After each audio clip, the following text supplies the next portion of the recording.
work, so it's okay. Oh, gotcha. Thank you, though.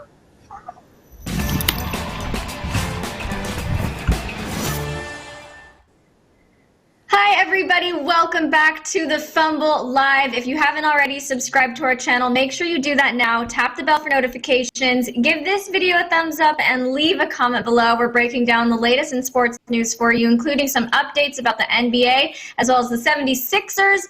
But here's the Fumble Squad. I'm Devin Howard. You can find me on Instagram as @DevinHoward.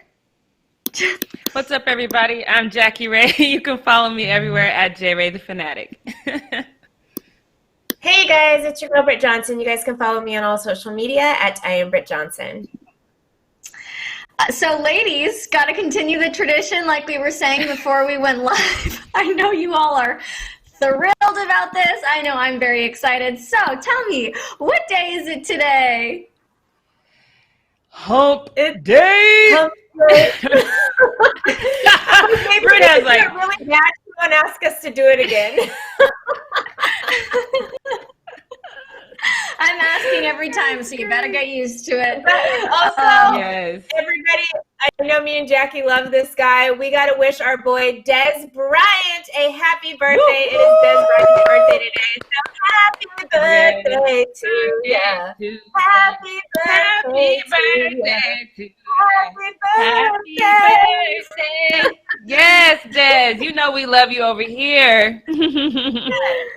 Happy birthday to Des. All right, you guys. Well, let's jump right into this first news story. This is about the NBA and the status of the upcoming season. Everything sort of hangs in the balance right now. The NBA and the Players Association will actually be voting on a 72-game season as soon as Thursday, according to Shams of The Athletic. Players reportedly feel that a December 22nd start is inevitable, while the NBPA has been pushing for a January 17th start date, and things apparently are starting to get tense between the differing sides. The NBPA has been telling players on calls that the financial ramifications of a December start loom large due to the television network and league partners wanting a Christmas Day start. January would interfere with the 2021 Summer Olympics. The January start date would. And if they do in January, it could also lead TV partners to renegotiate deals with the NBA. So as you can see in this graphic here, with the December 22nd start date, we'll have training camps beginning December 1st. There will be a 72-game regular season, and then finals would finish around July 22nd. And then with a January start date, we'd see camps open on December 28th, a 60-game regular season, and finals ending at the end of August. So Steph Curry is one of the athletes who is pushing for the season to start up as soon as possible. He answered questions on an Instagram Live, and this is what he said. Leo, can you roll that clip? Of course I want to play basketball. That's what I love to do. I want to go compete, be out there with my teammates. The fans obviously want to see basketball too. So I mean, there's a lot of variables at play when it's actually going to start. But, of course, I want to play basketball and I want the season to start. This has been the longest, 7 months of, just waiting of all time. Even watching the bubble, it was tough. So, definitely ready to get back out there and play.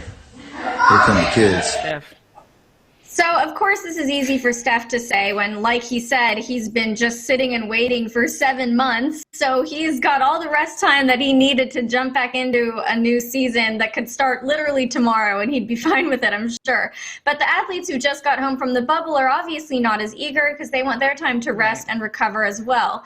So, Britt, I want to go to you first. What do you expect to happen when players do vote, and what do you think will factor into how players will vote? I think it was really important to look at that, not only the season training camp starting on December 1st, but to look at the fact that they're only having 3 to 4 preseason games, and then looking what happened with the NFL. I've, nailed the hammer or hammered the nail on the coffin one a million times. Injuries.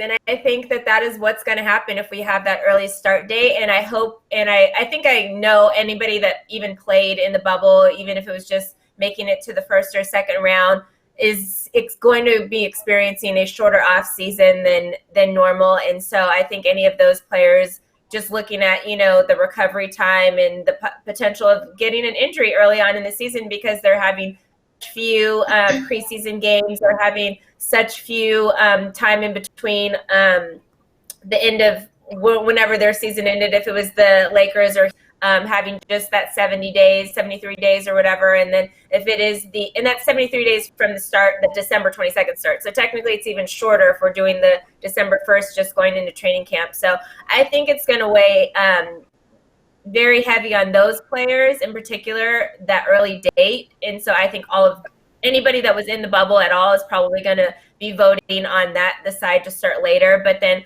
obviously you have teams, and it's just so Steph, you've been saying that, because not even the 7 months, Steph came back for 2 weeks. He was back playing for 2 weeks. He didn't play hardly any basketball at all. So technically it's been over a year and a half since we've seen him really play. So it's not just the 7 months for him that he had that break or whatever. So I don't even think he's a person that should be asked in this light at all, because he is not. I mean, of course he wants to play basketball. We saw him play 2 weeks in the last year and a half. So I don't even think his opinion should even matter. He better not even get a vote. I don't think he votes for the thing anyway. He's not the representative, I don't think, for the NBPA for the Warriors anyway. But yeah, I think it's going to weigh heavy on those players that were in the bubble also. And that's the majority of them. It was 22 teams that went into the bubble. So I think those teams are going to outweigh the difference of the 8 teams or whatever that didn't attend. So I think we'll see the January date before December one for sure. And Jackie, what do you predict will be the outcome for this vote? Do you agree with Britt, or do you think that they'll start in December because of the financial ramifications that were mentioned earlier? So, I mean, I think it makes sense on both sides. If you're just talking about the financials aspect, and because you don't want to lose $500 million, you know what I mean? And when you're talking about you don't want to clash with the Olympics, that all makes sense. So go ahead and start on December 1st. But I think sometimes we forget that you need the athletes to play this game. And if you start early, just like Britt said, whether the 3-game preseason, the fact that the majority of the teams were in the bubble and don't have an adequate rest, it's not fair. You're not going to see good basketball. And so if you're not going to see good basketball, then that's going to affect your viewership, and then that's going to affect your money too. So I'm going to err on the side of caution and do what's best for the players. And what's best for the players, unless you're Steph, Clay, KD, or Kyrie, unless you're them, right? What's best for everybody is to go ahead and wait. And so then that way you can have players that are out, that are physically ready, and they're still not going to be as ready as they would if we had a normal situation, but they'll be closer to that. So now you can still have players that are not, because otherwise what you're going to have is you're going to have a whole bunch of rookie squads, because a lot of these stars are just not going to risk it. They're not going to risk their bodies being hurt just because you want your $500 million, you know what I mean? So it's a lot. You have to carefully weigh both sides of this, because if you're doing it just for money, you're going to jeopardize the athletes. So you have to really weigh both sides of this. So I ultimately think anyway, because all the stars are going to be because they're not going to play. And so then now it's going to be this whole thing of why is viewership gone down? What do you mean? I'm not watching the whole, who is that guy? You know what I mean? I'm not watching games where I have to kind of look through your depth chart and figure out who the hell this guy is that I've never seen before. You know what I mean? So it's going to affect your viewership. So I think that the smart thing to do is to go ahead and wait for the January start date. But I know money talks. And so I anticipate the December start date. Well, like I said before, the players will be voting on that as soon as Thursday, which is tomorrow. So we may be getting an answer as to when the upcoming season will start very soon, and we'll be sure to fill you in on all of that. But for now, because if they don't make a decision by Friday, they have to go to the January start date, because they won't have enough time to prep this. So they figure it out tomorrow, or January it is. So I kind of hope they kind of don't figure it out tomorrow. All right. Let's get into the next Need to Know News update. This is all about James Harden. The 76ers are apparently going to try very hard to get James Harden, even though the Rockets have absolutely no intention of letting him go. Sources close to the team have actually said that it's just a non-starter for them. But according to Stadium, Philly will pursue James Harden. Daryl Morey really wants to work with him again. When they were both with the Rockets, Daryl and James, they sort of formed a productive partnership, and Daryl is looking to continue that in Philly. But until James shows a similar interest or more time passes on his contract or the Rockets slip significantly, it doesn't seem like that'll happen. But Jackie, I want to go to you first. Would James fit on the current Sixers lineup? How do you feel about that? James Harden is another one of those guys that I feel like he'll fit, personalities provided, because I think you do have to account for personalities when you're talking about a player like James Harden. And then you have to move some players around, but we know that 76ers have got to make some changes. I think ultimately if that's what he wanted to do, he would fit. I think the Houston Rockets, again, similar to what we've seen when we're talking about OKC, they're so close to actually getting over that hump that I think it would be foolish to go ahead and abandon ship now. You know what I mean? Like, I think I was one of those people that said that the James Harden, Russell Westbrook thing was not going to work. It was going to be a horrible experience, and it actually works pretty well. And so I think that you nurture that situation and you get over that hump. If I had to pick between Houston and Philly, just as far as my living situation, it's not a comparison there, but we do know, there is that relationship. So he might want that change. But if I was his agent, I would probably tell him, look, what do you think you need to win here in Houston? Because this is probably the closest you're going to get. I don't think you're going to go over to Philly and get a different outcome in Philly than you would get if you stayed and made this work in Houston. So I think he'll end up staying in Houston personally. Okay, and then Britt, who would have to go in order to facilitate this move? And also, what's your reaction to this latest rumor? Well, I think it's silly. I don't think it's going to happen. Obviously, it'd have to be something that would make sense, because as the current team, there's no way James Harden can be on the current team, because a trade would have to happen, and you would have to give up some big pieces in order for that to happen. And by big pieces, I mean big pieces. So I mean the fact that Joel Embiid would have to be the one that goes, and that would help fix the problem of the small ball that Daryl created there. But then now you moving small ball over to the Sixers? Like, what's happening here? Then what big man are you going to have to step in over there? So I don't know if he's trying to let's not have it recreate what you did with Houston in Philadelphia, but that's the only way that Philadelphia is going to get a James Harden is a trade with Joel Embiid, because the Sixers are not trade for Ben Simmons. I mean, not Sixers. Houston Rockets aren't going to trade for Ben Simmons. They already have a point guard. They have Russell Westbrook. They already have shooters in Eric Gordon. Like, they already have pieces to the puzzle. They don't need anybody but Joel Embiid over there. So. And that trade is going to negatively affect the Sixers then, because now we're just seeing Daryl Morey doing the same thing that he did with Houston that didn't work out. So, and they don't have a top draft pick in order to get a great center that I think is going to be taken early on in this draft. So I don't see it working out. I don't think it makes sense. And honestly, speaking for all the strippers in Houston, they do not want James Harden to leave because he pays a lot of their bills. So, we got to think about, the working moms over there, okay? We got to think about those. There's some girl right now oiling up her butt and, like, applauding you, like, yes, Britt, tell him, like, I need to put this cocoa butter right here on my butt, though, real quick. Yeah, you know what? The Rockets rely on James Harden, but he also probably single-handedly supports the stripper economy in Houston. Right? So that's a great point, Britt. On that note, you guys, let's go right on into the post-up. Jackie, can you take it away? Oh, already.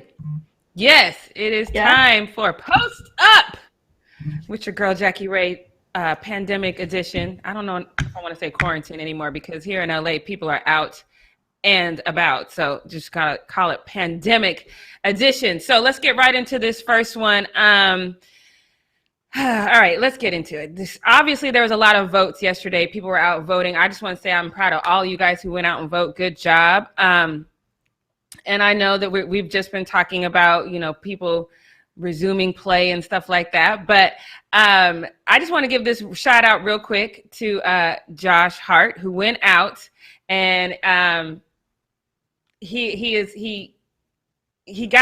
me just post this tweet so you can see what's going on with this, because he decided to post this tweet letting us know how his off season is going. And I don't know if you guys can see that. Can you guys see what's on that list? This is a list from his girl. He says he needs the season to start back immediately. So he's probably voting for the sooner start date, but he says his girl made him a list. Can y'all see the list? It says on there, it says he needs to call the landscaper. He needs to call the bug spray guy. I don't know what that last one is. And then on the to-do list, he needs to clean there we go. The rat. Ew, they got rats in the house? Yeah. And then on right. Yeah. And the to-do list is to clean our room up a little bit, call your parents about Thanksgiving, and call Cigna. So this is funny to me because she's got 2 call things down that should be up on the call list instead of the to-do list, but whatever, that's fine. But number 2, I just think it's funny that he has to be told to clean his room as an adult, because that's hilarious to me. But I love this list because it reminds us that no matter who you are, if you're an athlete, if you're a millionaire or whatever, the ladies are still going to give you this list, because at home you still need to do what you need to do. So he needs to get used to this, because this is a preview for retired life, I think. But I love how Twitter responded to this, because I love this guy's response. He said basically, okay, completing these tasks is how you put your money into a relationship bank. Trust me, I'm putting the dishes away right now. I love this man. I'm going to DM him and see if he has a brother that's single in California, because this man clearly gets it. I'm assuming he was raised right. And then to Britt's point, this next guy is spot on. He says, in season or not, you're going to want to call that bud guy. Nip that in the bud. I agree. Like, how do you have to be told to call that guy? If you got nasty vermin running around your house, I don't know why that needs to be on a list. That should have been done a long time ago. And you should be calling your parents once a day. Do better. I'm glad you have this woman to help you out in your life and clean your room, you grown ass man. Go ahead, Britt. Yeah, and the first tweet you read was like, it's great advice, because that was Will Blackman. He used to play football. He used to play in the league. So he probably literally is in that retired life now, and he's like, hey, get somebody that makes these lists, because that's why I'm putting the dishes away now. And he like exactly what was going on. Like, that is got the dawn on his hands. Retired life, right? Yes. That's the saying, right? Happy wife, happy life. That's how it goes, y'all. Exactly. So you're going to learn today. One of the phrases that I personally hate is thirsty. I hate when we call people thirsty, because a lot of times it just means somebody is giving you a compliment or somebody is being nice to you in some sort of way. So if you're confused as to what thirsty mean, it doesn't mean going up to somebody and saying hello and shooting your shot or whatever. Wendell Carter Jr. is going to show you exactly what it means. Now, just to be fair, Justina is one of my favorite wildin' out girls, because she's got bars for days. She's super fly. I'm probably going to get her 2021 calendar because I love her that much. But this from Wendell is too much. She posted this saying that get your own original signed 2021 Justine calendar. And do you see that? It says, check your DM, check your DM, check your DM 3 times back to back. But all of them are at the same time. It's 12 minutes. So I'm going to say this. I'm going to give him a pass on this one, because I usually don't do the updates on my iPhone, because every time I do an update on my iPhone, it wigs out in some way, shape, or form. I didn't turn off the thing that makes it happen automatically overnight when it's plugged in. And so it happened. And my phone has been... I have double texted people. I think I even double text Arthi one time, because it's just like doing repeat text. So I'm giving him a pass, and come to find out, when I went over to his Twitter page, I was right to do so, because he said this is not right. This is not what's going on. So his first tweet says, that was not me tweeting these last couple of days. I apologize for that. So that's the tweet that probably happened to him. What happened to me? It's the iPhone malfunction. That's that. But then y'all kept coming for him and he got mad and he said, look, man, no disrespect to anyone, but come on now. It's a little excessive what's going on my Twitter. I'm not begging no man nor woman to check their DM. How about y'all pay attention to this election? I like that. Okay. I'm giving him a pass. Devin, do you believe him? Because this seems legit. I told you it happened to me. I'm giving him a pass. Yes. I don't think it was actually him that did all these. You do? Okay. Oh, I believe him. Yeah, I think he was hacked as well. I don't think he was like just repeatedly tweeting at her saying, check DM, check DM, check DM. It seems very weird. Yes, right. I know men can be thirsty. They can thirst after girls on Twitter and do whatever. I just don't think that in this case, that's what was happening here. And plus this, like you said, it happens all the time. We saw Giannis get hacked earlier this year. Mm-hmm. So people get hacked all the time. It happens. Yep. All right, you guys. Devin is the queen of knowing when something is fishy on the social media world. So if she's saying it's not real, I'm going to believe Devin. It's not real. This man was hacked. So that's that.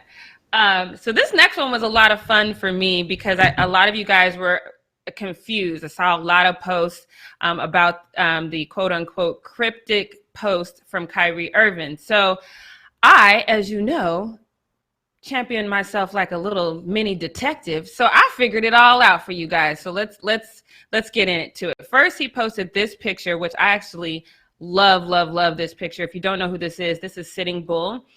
He's a Native American who led his people in the resistance against the colonizers who were trying to steal their land and commit genocide against his people. He's a legend. Go Google it. It's a dope story. I love that he posted this picture. So this is why people are confused though. The picture that we're going to show at towards in the middle, this next one is what confused everyone because they just looked at this picture. So they didn't look at the picture before. So when you look at this picture, this one, if you could put it, I don't know if you can put that full screen, Leo, so people can see it because it's tiny. But basically what it's doing is like it's mapping out kind of what happened to Native Americans as far as when the colonizers came. Like if you can see in there, it talks about, first you have to call them savages and then you kind of indoctrinate them with your religion and that kind of thing. So you still have to see them in succession though. Okay, so yeah, so if you see that, so it's called at the very, very top, it's so tiny, you guys, I'm sorry if you can't see it, but it says Colonization Part 2 in a Series, Volume 1.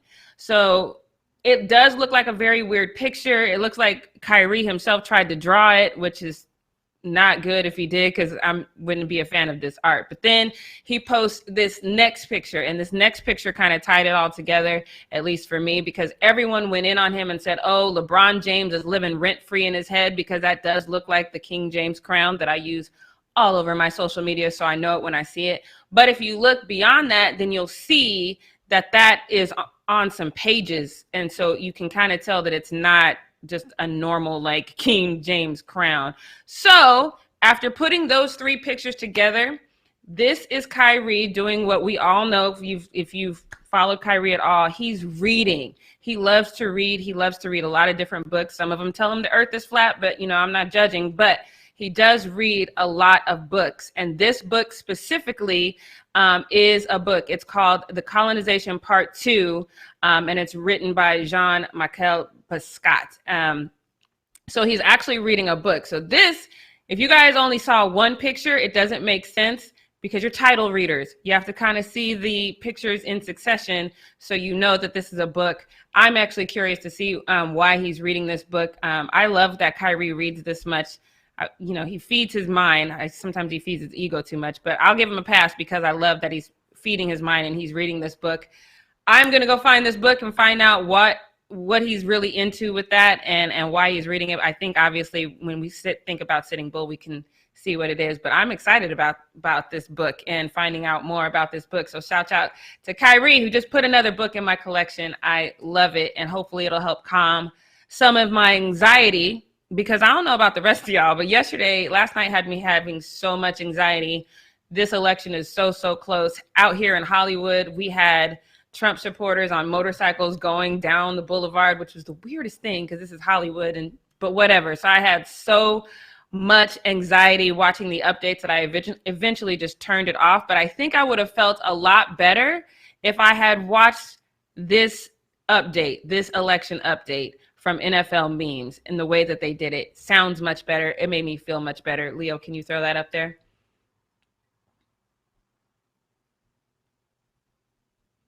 Do we have it? Did I put it in there? Matt, just want to take a peek at just a few of the recent battles. 4 nights from now, we fill this in. A mix of red and blue that will tell us, does Donald Trump win re-election or is Joe Biden the next president of the United States? Let's go back to the 2016 map. Just want to take a peek at just a few of the recent battles. I love this. They put the NFL primetime music over it, and somehow it just made the whole thing better. It made the whole thing less anxiety ridden for me. Britt, how did you feel just hearing? Did it seem better for you? Because I feel like you probably watched all these updates the same way I did, but I felt like that music really helped. No, I literally was watching the majority of the evening last night, which is why I didn't get no sleep because I'm still freaking out. Right. I literally woke up. So are we in a civil war? What is happening right now?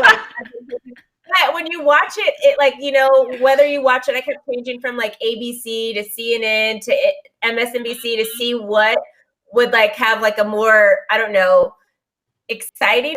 But every time it's just dead silent. Everybody on the panel is dead silent. There's no music going on. It's just it's so okay, we need something here to just switch the mood up a little bit. It is so weird to just hear them explain it, and then it's just crickets around, I don't know. That music would make it. It would have helped so much. I saw one, I think it was CNN, where it was they showed Trump and he had just declared himself the winner, and they went back to the anchor who clearly was confused that Trump had declared himself the winner, and he wasn't ready for them to come back to him because he was that's not true. That's all he said. And then they cut to commercial, and I was like, this is terrible. Yeah. So that music definitely would have helped. Right. Oh, God. All right. You know what? That's what the NFL or NBA or whoever should do. Can we get actually in CAA? Let's get Dick Vitale in there and have him. Oh, that would be great.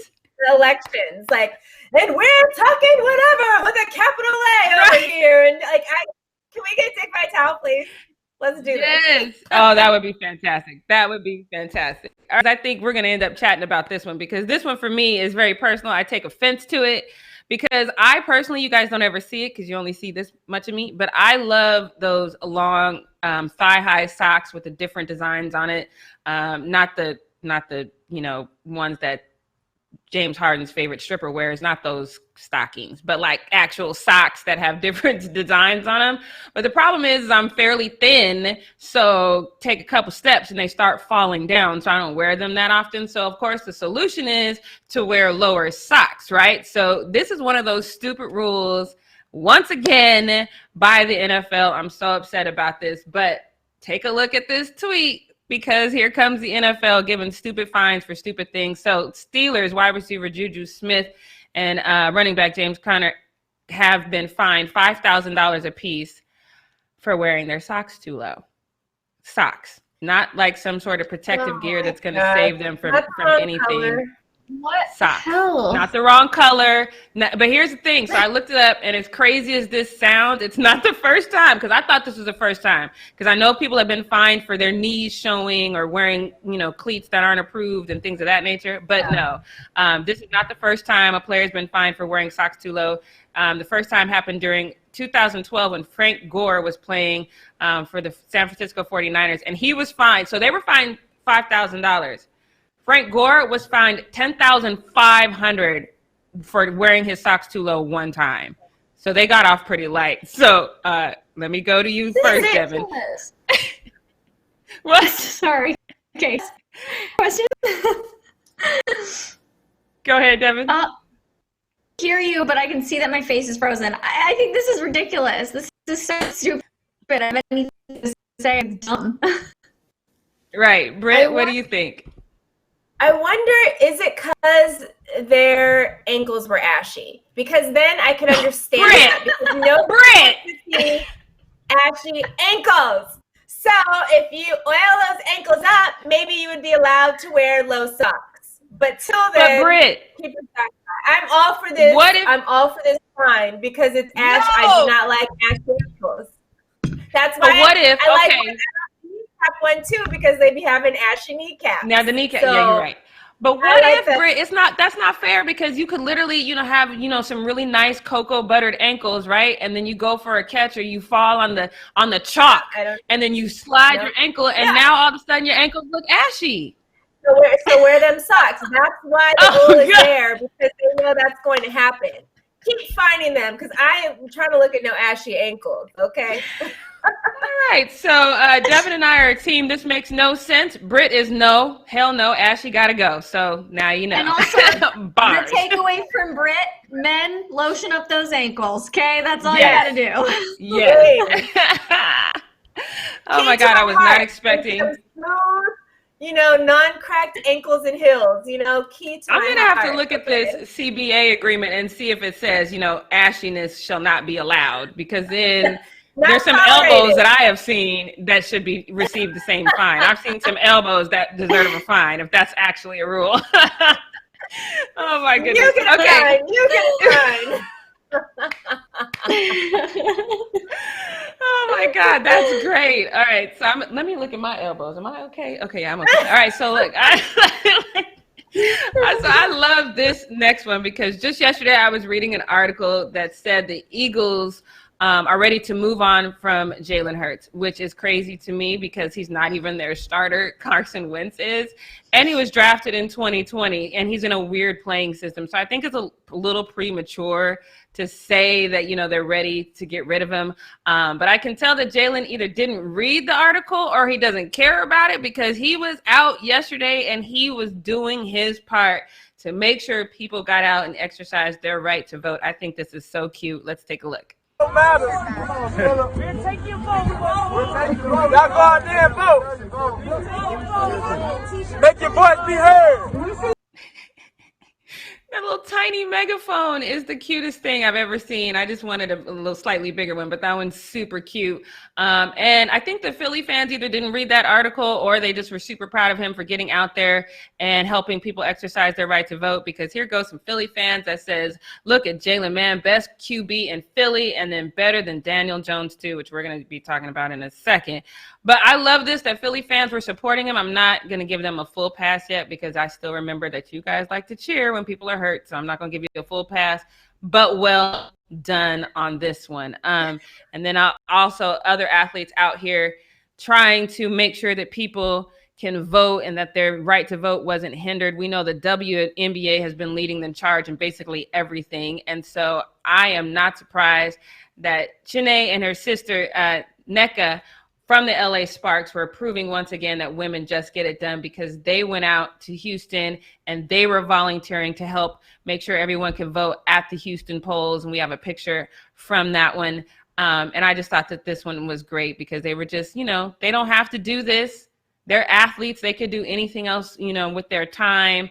And they just took time out of their day to go to the polls. Britt had said something yesterday, like, if you're not, if you've already voted, maybe take some water, get out there and encourage people, because those lines were long, but they were actually in there making sure that people who were voting manually could vote. And I actually really, really love this.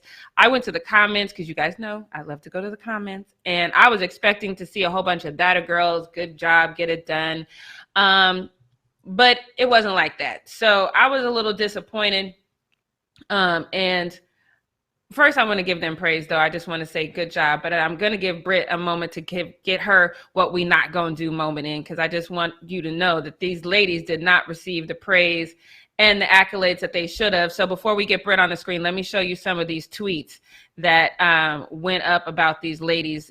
This one said they need to stop volunteering and work at McDonald's or something to make money. Okay, they just got a pay increase. We know that about the WNBA. And then this next one too says, no offense, but who's that? And they just kind of go on and on and on like this, people telling them that they should just go back to whatever. I think one even said, shouldn't you be learning how to cook this off season? And another one said, this is one thing that I could not possibly care less about. and just a whole bunch of negativity. So I would just let's bring Britt back up on the screen. I want to say this. You guys cannot keep throwing out negative words on positive actions just because you don't know who these women are. Even if you didn't know that they were in the WNBA, this is still something that should be applauded. And shame on you guys for not doing that. But I'm not gonna come at you. I'm gonna let Britt do it because she's petty adjacent. So go ahead, Britt, get him. So the first thing I will say is I think regardless of what the election outcome ends up being, we still don't know yet. But yesterday, I think we really lost. We took a huge L in the moral election because there were still obviously tons of people that we saw voted for after everything that he did to even like think that it was okay to still circle that is sad. And even to this point, like yesterday, I got the water idea and to bring stuff and, coffee and stuff because one of my friends who is an artist, he went to Detroit to sing and, pass out waters and stuff. And so he had gone to a couple different polling places just to keep people encouraged. Last one he went out there to pass out some waters. And literally, there were 2 police cars there just monitoring stuff when they got there. And then they ended up having 6 more come when they got there to pass out the waters, telling them that they can't pass out waters. And so they were like, we've been at polling places all day and we haven't had a problem. And they're like, no, you can't pass out waters. And then there comes a whole, like, I don't know, trail or whatever they want to call it, of Trump trucks, all with their giant Trump flags. They all circle around. They go in the parking lot and start handing out guns to people in the parking lot. Police didn't do a thing. They were like, oh, well, it's an open carry state, blah, blah, didn't say anything. And we're more worried about the people passing out water bottles than the people that were out there literally passing out guns. So oh my God. I feel like I am not surprised at those evil people that are hating on people that were doing good things yesterday and the WNBA players that were working the polls out in the third, because we took a big L yesterday on our moral compass, and I am a lot of people there's no words for them, I posted something about my sister being, a lesbian, and she's afraid right now that she might lose her right to marry her fiance the 7th, 3rd, and people were like, your sister has mental health issues and she needs to go into a crazy home because she's a lesbian or whatever. Like, people are disgusting, and those people are just added to that list for me. So best of luck to you. You guys are really terrible. I am thrown off. I definitely was not expecting to hear that guns were allowed, but water bottles were not. I will say this, though, little sidebar. If you guys have not seen Handmaid's Tale, maybe go watch it, because it starts out kind of like what's happening in our world right now. Just maybe take a gander and just rethink some things. But I had to stop watching that show for that reason, because it felt like it was getting too real. It was too jarring for me to watch the show, so I haven't even seen, I think, 1 or 2 of the seasons. But Britt, that story that you just shared is so shocking and horrible. Right. And also, I feel like for me, I'm going to respond. I know you didn't ask me, Jackie, but I'm going to respond anyway because I want to say something. Oh, okay. Because I want to say something about this whole, all these people online. I feel like I'm the type of person who's eternally optimistic, and anytime a person shows me that they aren't good or that they aren't a positive force in society, I find it really, really shocking. But in this case, I think I'm just getting so used to seeing people treat female athletes, especially like that, and say those kinds of derogatory things, that this time I'm not even surprised. And typically I can be confronted by the same negativity over and over again, and each time it hits me hard. This time I'm like, this is exactly what I expected. People are awful. People are so awful. You guys, that's why you should be a good person. For those of you watching, just be nice. It's really not that hard. Right. Yeah. That's how I'm ending post up on a aha moment. Like, we really do have to do better. Just no matter what people think about each other, like, it's not going to kill you to be nice to the person next to you. There's no, takes no effort. It costs you no money. I don't understand how it's that hard. I just don't. Yeah. But yeah, that's all I got for post up. Anybody want to add anything else really quick? I think I'm going to continue this interview into Britt's take, actually. So if you guys want to introduce me into it, let's go. Okie dokie. I think we're going into what we not going to do first, and then we're going into Britt's take again. We change him back, yeah. So, okay. Well, the first thing I'd like to say is what we're not going to do is be a mean person, okay? So there's that. That's taking post up right into what we're not going to do. Now, Jackie, tell us what else we're not going to do. All right. I forgot too. I think they did tell me, but sometimes my mind was just so tripped out by this whole gun versus water thing. It's still a thing for me, but I'm always leery of rookie quarterbacks. Let me just say that right now. And it's not because I don't like rookie quarterbacks. It's not because I don't think that they have the talent. I just think that sometimes going from college to the pros, your talent doesn't always translate immediately. I think sitting a year is always beneficial for the rookie because you get to learn the system. You get to see the difference between college versus pros. So I'm very pro somebody sitting a year. I know it does work out good sometimes, but I'm just saying for me personally, I think 1 year is good for every single rookie quarterback. And if you don't give them that time, if you don't give him at least a good full year, then you have to be willing to give him 2, probably 3 seasons before you hit the panic button. That's just me in my head. So keep that in mind, that's what my thought process is as we talk about the quarterback for the New York Giants, Daniel Jones. Now, if you guys remember, he was drafted 6th overall in the 2019 draft. He also played in 2019, so he did not get that 1 year. He played 13 games in 2019. He started 12 of them. He did go 3-9 in that season, but again, he's a rookie, so I don't know how much you can really expect at that point. So the Giants had a problematic squad at that time. They had a problematic system. They still do this season. They have 8 games. Daniel Jones has only won 1. The New York Giants are 1-7. Technically, he's not horrible. Although, people, if you read like the New York Post and all that stuff, people are not a fan. But he is completing 61% of his passes. The problem is he's thrown 7 touchdowns and 9 interceptions. It's those 9 interceptions that are causing the problem because they are coming at the most inopportune times in the game. And if you watch his play, you can tell he's panicking. He's trying to make something happen. He's in his own head. He's not reacting to pressure situations right because he's overthinking everything.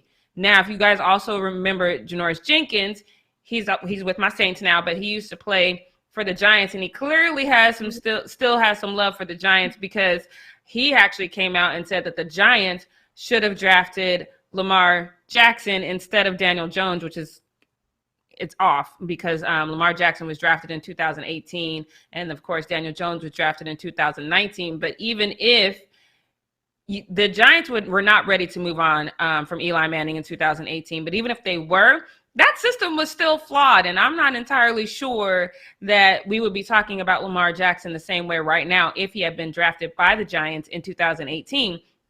So I'm not a fan of that narrative because I want Lamar Jackson to succeed. And I don't know if anyone's going to succeed in New York off top, whether it's the Giants or the Jets. I just don't know if anyone's going to succeed off top. So that's a no for me. But I do know, like I said, from the operations standpoint, it's just the Ravens are a much better squad. But here's the thing.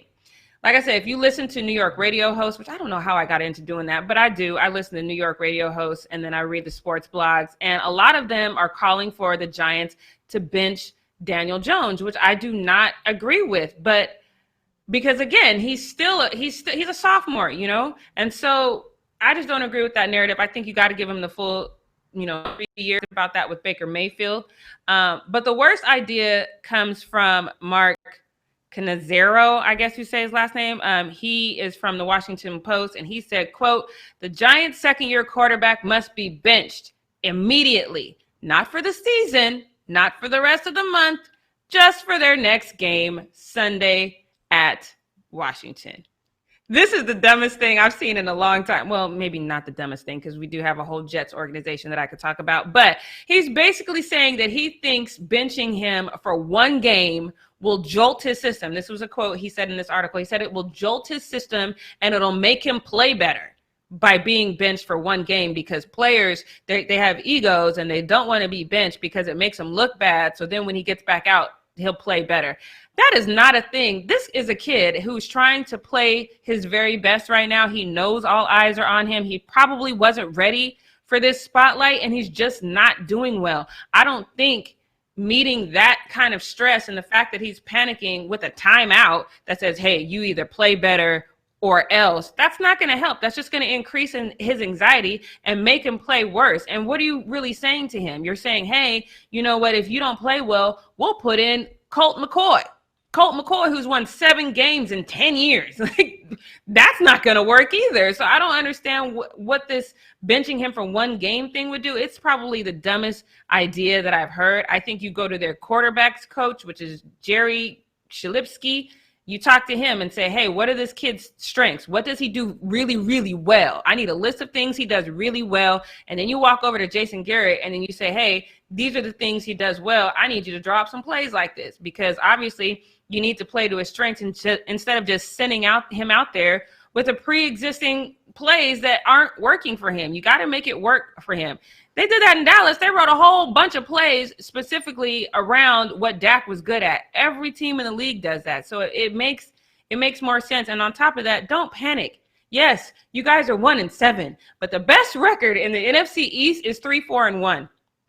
You guys got plenty of time, and nobody from the NFC East is going to the Super Bowl. You call this a building year, and you give the kid a chance. You don't put the baby in the corner. Nobody puts baby in the corner. And I hate that you guys got me out here defending Daniel Jones, but this is the dumbest idea. You do not bench this kid. I didn't even call for Baker Mayfield's benching, even though I think Baker Mayfield is more talented. But I definitely said you have to kind of revamp what he's doing. You have to give him a second look. You have to make sure he knows. You can't just focus your eyes on one receiver. Yes, those are things you can work on, but you don't bench him. I am very anti-benching Daniel Jones. I don't have anything else to say besides that. I just had to get that out there for the New York Giants fans who are on this kick. And that is all I got. Britt, I know you probably have an opinion, but you're in the same division. So don't you think they're panicking? We got a little time. Yeah. Yes. So I think the issue here and who really needs to be benched is the New York Giants, because I think that they prematurely benched Eli Manning. You know, Eli Manning is a two-time Super Bowl champion. He wasn't playing the best, but you know, you have Daniel Jones added. I think he went to Duke or whatever, and yes.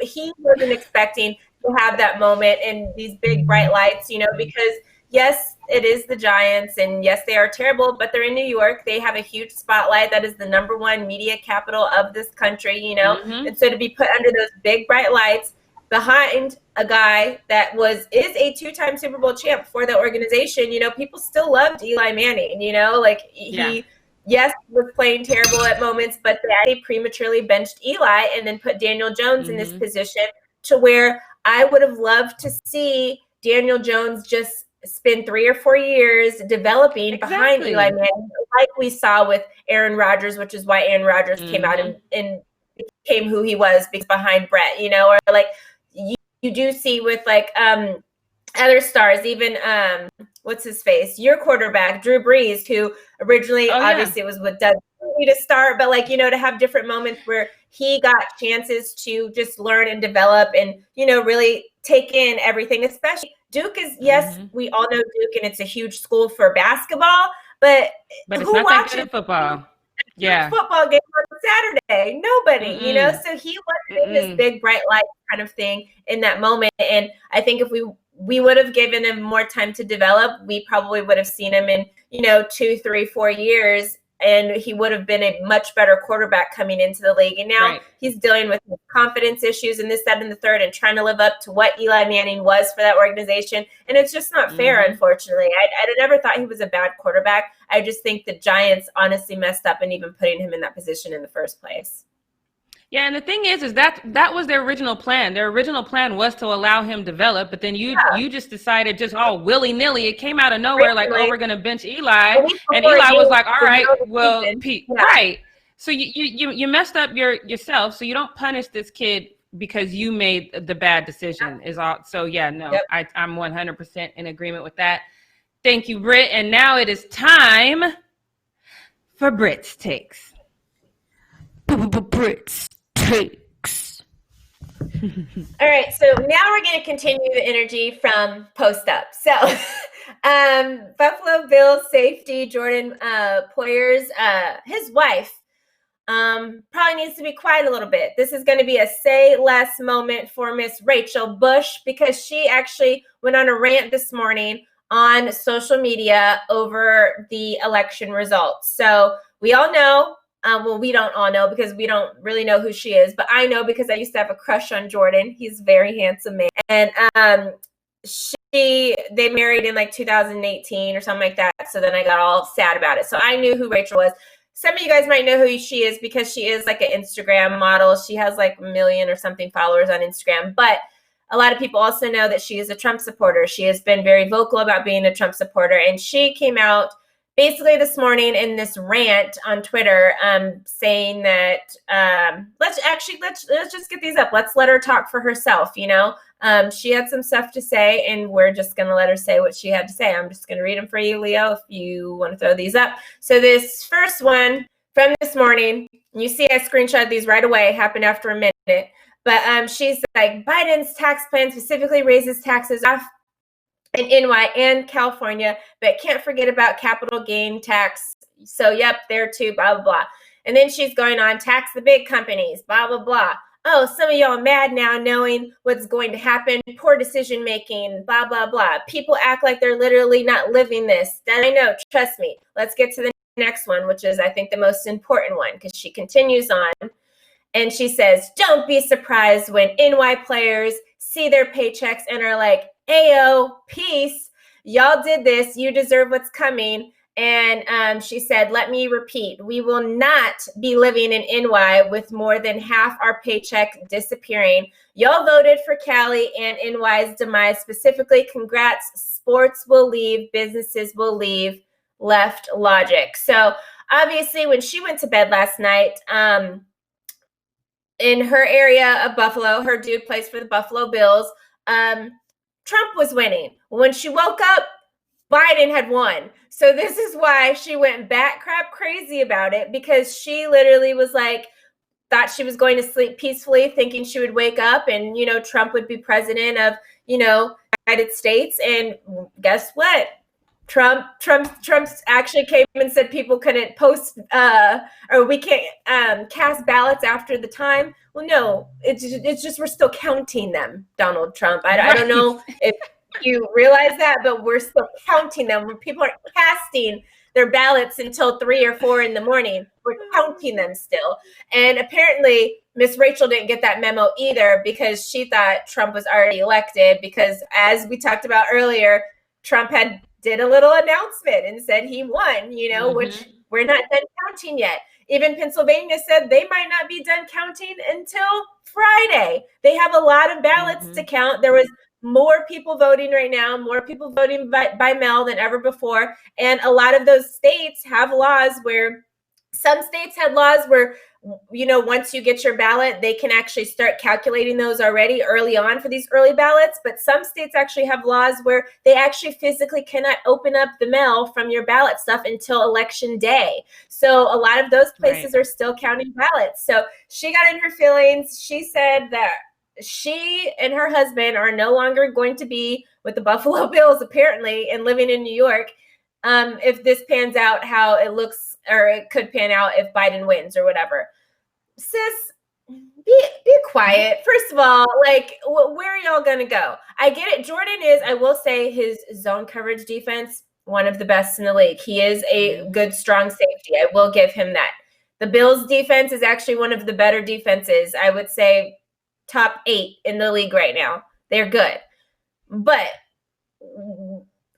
this league moves on without you, okay? I don't know if you've seen players and seen situations, but if you want to not act a certain way, they'll continue on without you. Just ask Antonio Brown. Just ask Le'Veon Bell. Just ask so many players where they thought that it ended and started with them, and then they got either traded or they were not on a team anymore, because guess what? There's more talent. There's more people that come in. So I thought it was very crazy that she even said something like that. And I 100% doubt that that's how the rest of the Buffalo Bills feel, the New York Jets, and the New York Giants feel in that moment, that they're just going to leave New York because of that situation. And I also thought it was interesting because I actually watch, we've talked about it a little bit on the show, the Athlete Podcast that has like Chad Johnson on it and Brandon Marshall. Then it also has Channing Crowder on it. And he actually said something earlier this week. They had their podcast and they were talking about, you know, why should really rich people vote Democrat? You know, like why would they not vote Republican? Because they're trying to keep their pockets up. And if you guys don't know who Crowder is, he's on the show, but he played in the league for 5, 6, 7 years or whatever. But he played his entire career for the Miami Dolphins. And they have another guy on the show, Fred Taylor, who actually played for the Buffalo Bills. But Channing Crowder said it very well, because he basically was talking about the fact that he is the only millionaire that he knows of across the people he grew up with. So his parents, his siblings, his friends that he grew up with, none of them are millionaires. So he said he decided to be a Democrat and always vote Democrat because it ain't just about him. It's about everybody else that's affected by things. And he's like, regardless of if it's Republican or Democrat, I'm still a millionaire. I'm still going to be rich. And those people that literally are the low income people, them getting more money taken out of their paychecks and taxes, it's negatively affecting them to where they can't possibly put food on the table. If they're taking out 30% of my taxes, I'm still able to feed my family. I'm still able to live in a nice home, this, that, and the third. So he basically said he votes for them. He votes for those people who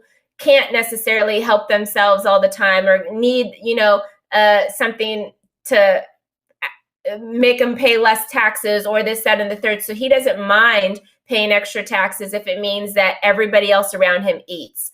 And so I think that was like a great moment to take in. And he really actually got, Brandon Marshall thinking, because he was the number one person, like, why would I vote? Like, Democrat, blah, blah, all this kind of stuff. But he really kind of got the guys thinking on the panel because he's like, wow, like it's because we're not being selfish, like that's what it's about. It's about us taking care of each other and stuff like that. So I thought what Rachel said was kind of gross and disgusting. And for her to get so mad and like go on this entire rant about it, like, honey, this is a say less moment. So what we not going to do is keep tweeting and being all in your feelings about stuff. But that is it for Britt's take today. I don't know if you guys have anything you want to add or say to Miss Rachel Bush over here, which, mind you, her husband is black, and Trump don't like black people either, Rachel. So maybe you guys should rethink what you guys are doing over there. But that's it for Britt's take. I've always been confused by how he made this choice, because she's very, very open with her, and the things that she supports Trump on are not things that a black person would be beneficial to. So the fact that he is co-signing it and lays neck, this is like the definition of sleeping with the enemy to me. But on top of that, she is literally speaking on his money. And there is no way in hell, no matter what taxes they get, that man is not going to look for no trick. He's not. If he's in a good situation that is working for him, like you said, he's one of the best. But no, I would bet my last dollar. He told her, maybe next time don't tweet about my money. You can be a Trump supporter, but don't tweet on my money. I'm gonna get this check regardless of what the taxes come out of it. And the funniest part of it is the read the room moment, which we were talking about yesterday too. Buffalo Bills, the last city of Buffalo, where there's not a lot of people there.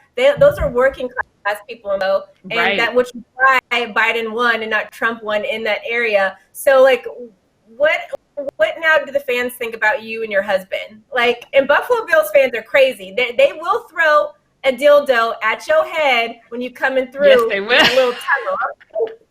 I love that. Watch out.